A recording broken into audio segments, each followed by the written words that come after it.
and gentlemen, let's go. Where Brooklyn at? Where Brooklyn at? Where Brooklyn at? Well, actually, I live in Delaware now, so does that make me a Delawarean? Singing girl. You know, Beyonce is my friend in my head. Jay my people sometimes, too. Yeah. I mean, like, be true, man. You know, when I was a kid, I had an imaginary enemy. Like, does that make me crazy? Life as P, presented by Say What Radio. Hello, I am back. What's up? This is Life is P. I'm your host, Phoenix Ash. If this is the first time you're listening to me, I appreciate you taking me on. If you are a repeat listener, thank you for being here. Thank you for giving me your time, and thank you to all the people who reach out to me in my messages, my DMs, my friends who listen, who text message me and tell me they listen. Hey, how you doing? Hey, Dana. So I appreciate everybody who tunes in. I'm outside. It's kind of rainy out here in Delaware. A little chilly. I love this weather, y'all. I really do. It's so inspiring. I think this is the kind of weather that great stories are made of. I know some people feel that way about summer, where they can take in the heat and all the things that happen in the summer with boy meets girl and guy rolls up or playing ball on a court and stuff like that. Well, it depends on what stories you read. But I love a great story that is rooted in warmth, and I don't feel like I necessarily write those stories though, but I love to read a good story, and I love to look at things like fall leaves and the colors and feel the wind blowing and love to hear the rain fall. So this is my type of weather, and I'm doing something that I hardly ever do, and I have a glass of Smirnoff. Like, it's not real hard liquor, right? So it's like a wine cooler, but it was in a can. So I don't know, kind of feel like a beer, I guess, with some fruity flavor. It's something to sort of soothe my soul a little bit, get me going. I mean, I do coffee in the morning to soothe myself, but this Smirnoff is what's hitting right now. It's been a long week. I wasn't able to do my show last week because my daughter was recovering from pneumonia-like symptoms. She didn't have it, but doctors were saying that that's the direction she was headed in, so they were treating her for that, and so it took her a bit over a week to recover. My husband, he was sick and he was in the hospital for like a week himself. So like right on the heels of her recovery, he went in. So it's just been a really long, eventful couple of weeks, but I'm back. I'm here. And the thing that's on my mind is I'm contemplating. I don't even know, like, I don't necessarily think I'm going to have any words of wisdom on this because it's something that I'm contemplating and rolling around in my head. And I don't know if it's because of my work in progress, the songs I've been listening to, which is related to my work in progress, or just day-to-day interactions. It could just be a plethora of things just all together. But anyway, I want to talk about, like, what do you do when your desire for a thing runs all the way out? When there's just no more desire for a thing? Do you accept it? Do you face it? Or do you consider it the moment in which you now have to kick in your discipline? And the reason why I ask the question is because it's very difficult to know when you kick in your discipline or you let that thing go. Like, maybe it's just time to let it go. Maybe it's time has run out. Maybe it was an extended season and the season is just over and you misread the signs somewhere, or I don't know. But when your desire for a thing runs all the way out, how do you face it? I'm going to kid you not. For me, I say goodbye to it. I let it go because it's very stressful to me to wait it out for when the desire comes back. And I'm not talking about you're in a relationship and you don't have butterflies this month, but in 3 months you will again. You know, in long-term relationships, those kinds of things happen. But I mean, like, your total desire, your total want for a thing is just kaput. I know some people who had careers where they were chasing a certain dream or a certain accomplishment and they've reached a particular pinnacle and things happen and it kind of knocked them off their game. And then they kept trying to rebuild to get back to that point and go beyond. but their drive was gone. Their energy was gone. They were really just doing it because it was the thing that they had always known themselves to chase. And you could see that the spark in their eye was totally gone. It had been gone for years in this particular arena of their life. And you're just like, I admire your discipline and your stick to the plan action, but is it worth it? Your desire is gone. You don't truly desire it. You're just doing it because it's what you know. You know, same goes for relationships. There are some relationships where you've been with someone a really long time and you sticking things out because it's the thing you know. We've all been taught that we need to preserve our marriages, and I'm totally not against that. I feel like you do need to understand that it's not just all about love. There are some areas in which you need discipline because love sometimes doesn't show up in the midst of an argument. In relationships, I feel like long-term relationships particularly, there's slumps. And if you stay together long enough, chances are you will get through the slump. But for something, it's like, well, what's the slump? Like, are you all of a sudden whooping my ass? There ain't no slump. I gotta go. I gotta go. Are you all of a sudden got 4 baby mamas and we're married and you had these babies on me? Oh yeah, that ain't no slump. I gotta go. So certain things I'm just like, I don't know. For me, that's not slump. That's just my desire for a thing just ran out. And it's in a lot of situations in work, particularly when you work in a job that is not your passion. And I've talked about that because, I often will take on a contract job or even a permanent job or semi-permanent job that is not my passion, right? Because if it's not writing fiction, if it's not telling a story that's to be made to film, if it's not writing a television series, is not my passion. Okay. I'm very clear on that. So anything that I'm taking on that's just for the sake of getting some bills paid, my patience is short for it. And I may desire it for a while because of the compensation, but there comes a time where I have to sort of measure out, is the stress or is the wearing me down taking all my time, taking all my energy, taking all my brain power? Like, how much of it can I donate? And, there's somebody's like, ain't no donation. They paying you. They compensating you. But like, seriously, how much of it can I give up? Like, at what point do I become at capacity for this thing and need to shut it off and say, okay, I need to start twisting the valve and just say, okay, I'm pouring too much into y'all and not enough into me. Because a lot of times when you're working someplace and it's not your passion, you are feeling as though they're taking from you. They're constantly draining you and you don't feel poured into. You notice every missed opportunity for someone to praise you, celebrate you, lift you up.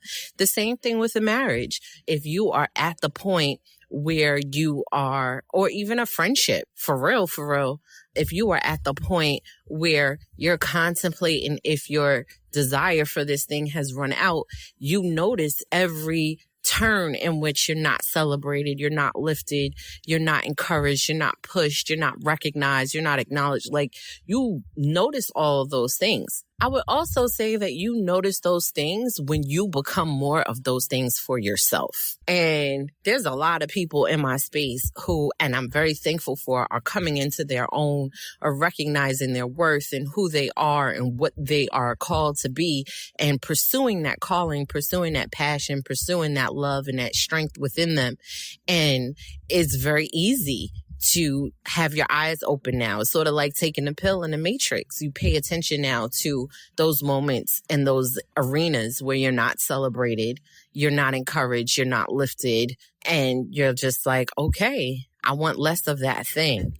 And the more that you want less of that thing, your desire runs out for it. Even when you're chasing a passion or a goal and you become less passionate, and I'm not talking about a moment of less passionate. I'm talking about you've been chasing this thing for 10 years, but the last 3 years, you've had no passion.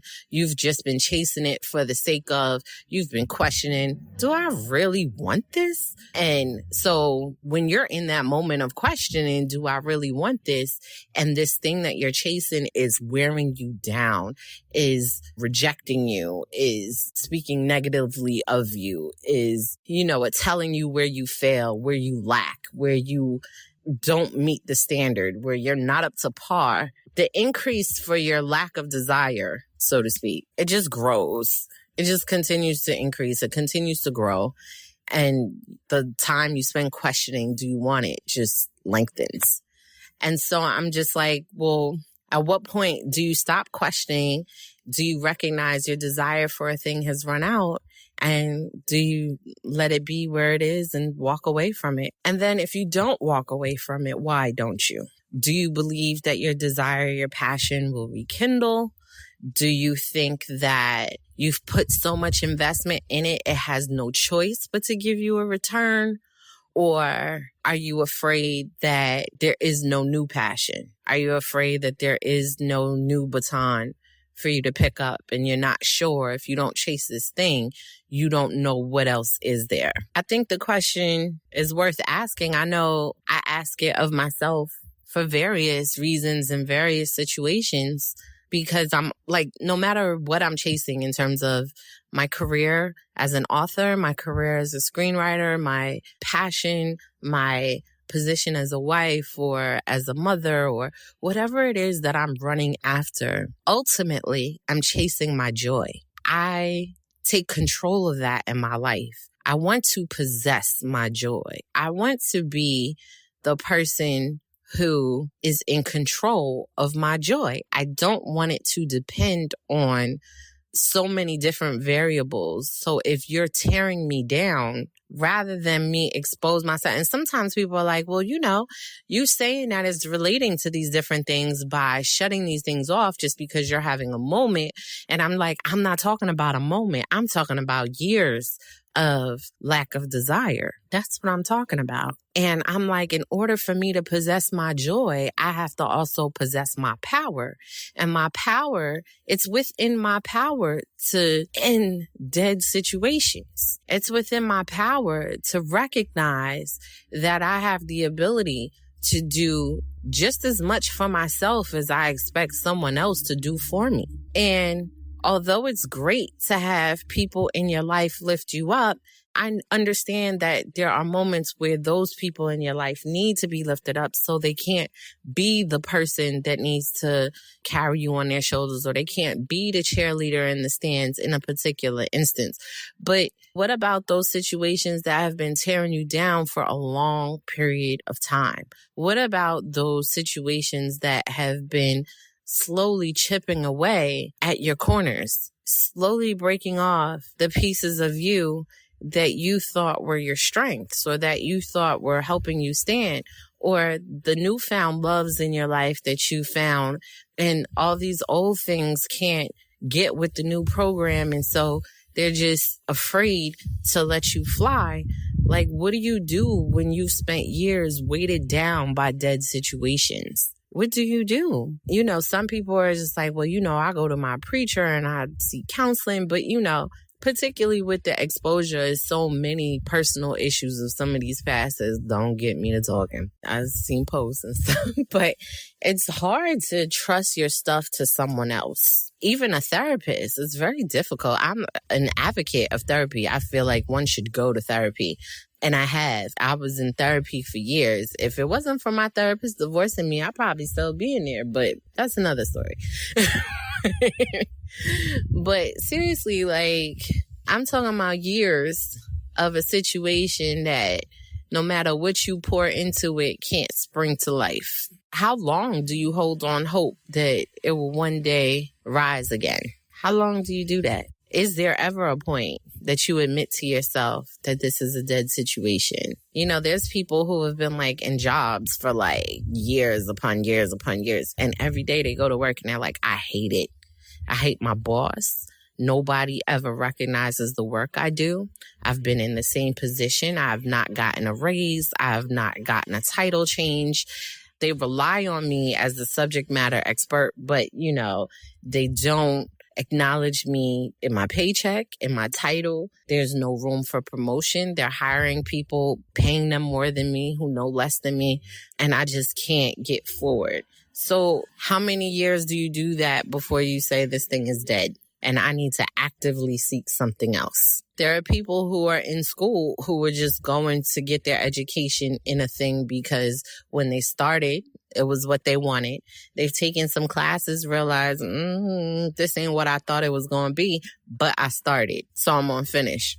I don't knock you getting your degree because I feel like there's a lot of us who got degrees and stuff that we don't necessarily work in, but we found jobs that required degrees, didn't care what area we had a degree in, but required a degree, and we were able to make a significant amount more than what we would have had we not had a degree. So that I'm never knocking that.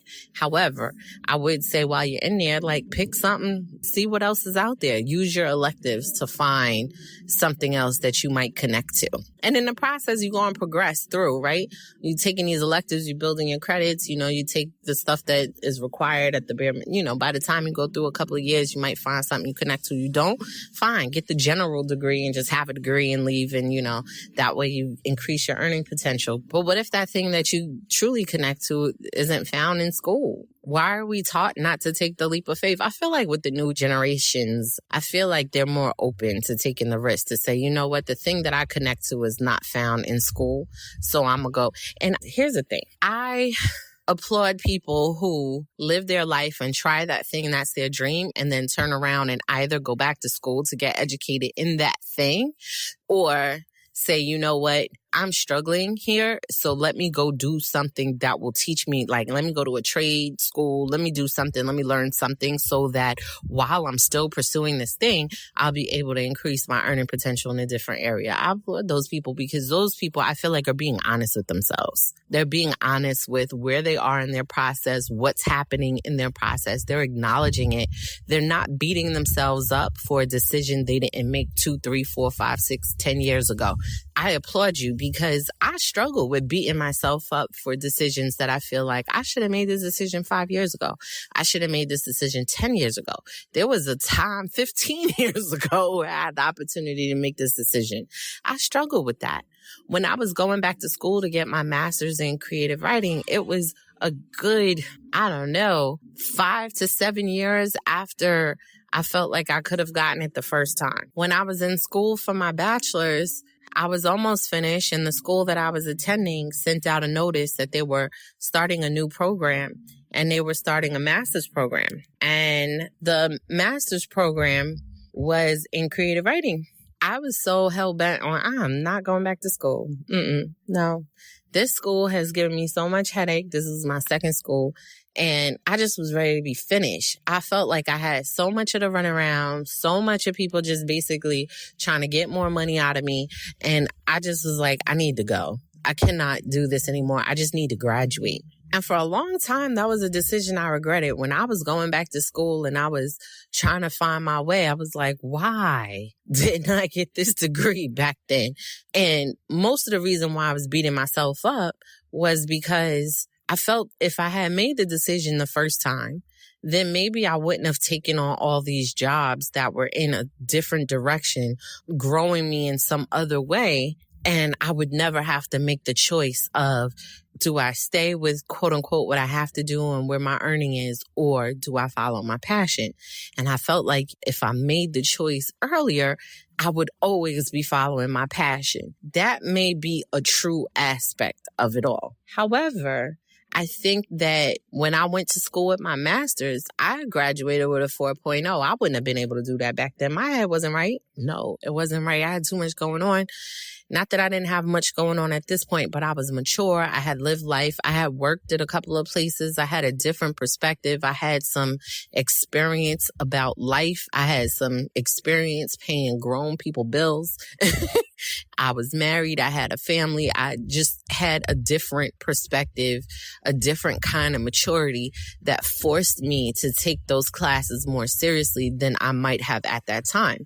I graduated high school very early. I was 16 when I graduated high school, and then I went to college. So where I was in my headspace, I certainly wasn't mature when I got to college, and I don't think I was very much mature when I finished. Although I had some experience living on my own, I still think that I had a lot of growing up to do, as most of us do. I don't think anybody's really that mature at 20 or 21 that they can make the same decisions, mature decisions that they're going to make at, 29 or 30. And so I think I had a better experience with my master's given the life that I had led in between.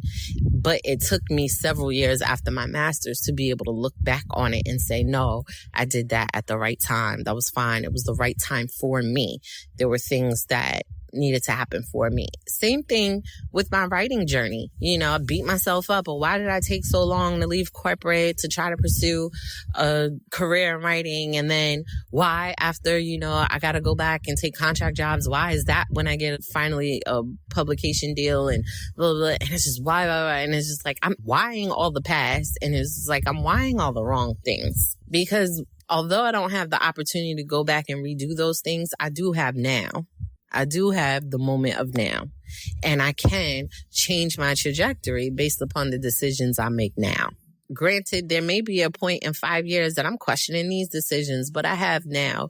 And if I stop beating up myself from the past and just deal with my now, I think my future will be much more peaceful.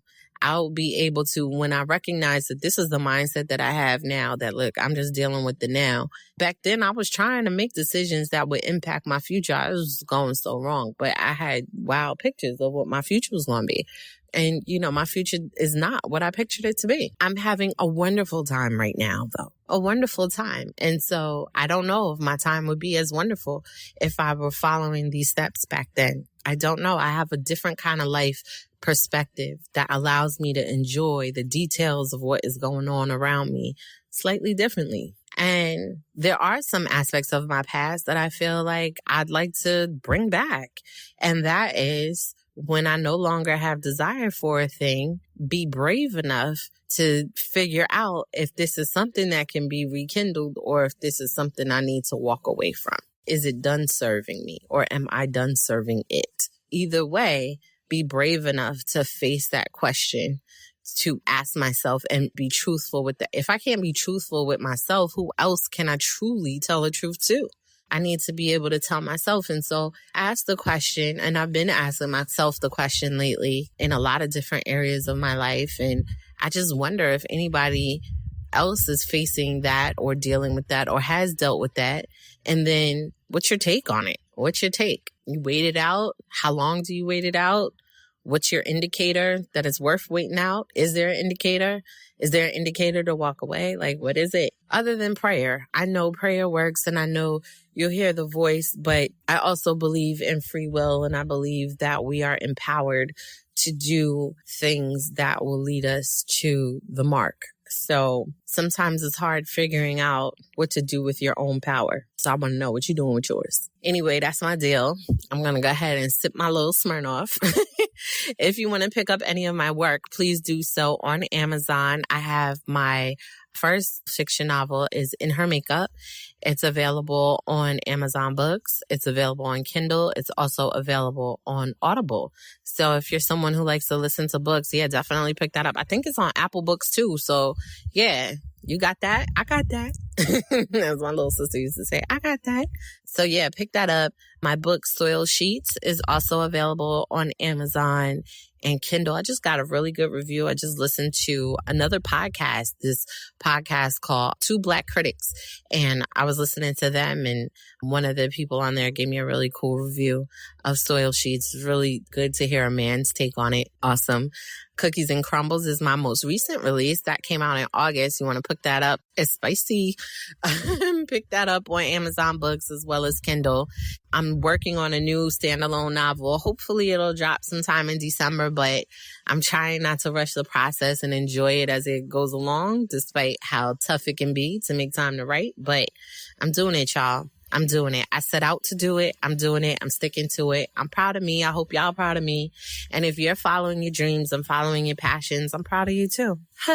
Until next time when we can exchange our power. Thank you so much for listening. Peace.